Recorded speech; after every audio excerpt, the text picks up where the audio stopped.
بسم الله الرحمن الرحيم.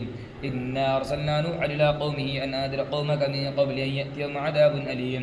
قال يا قوم إني لكم نذير مبين أن اعبدوا الله واتقوه وأطيعون يغفر لكم من ذنوبكم ويؤخركم إلى أجل مسمى إن أجل الله إذا جاء لا يؤخر لو كنتم تعلمون. قال رب إني دعوت قومي ليلا ونهارا فلم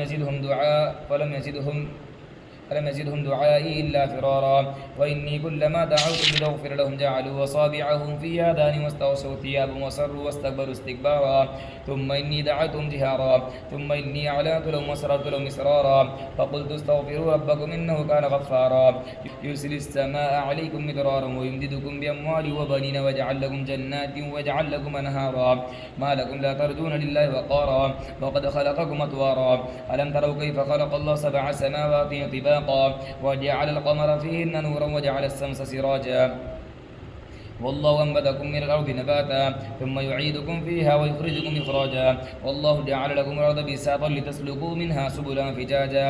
قال نوح رب إنهم عصوني واتبعوا من لم يزده ماله وولده إلا خسارا ومكروا مكرا كبارا.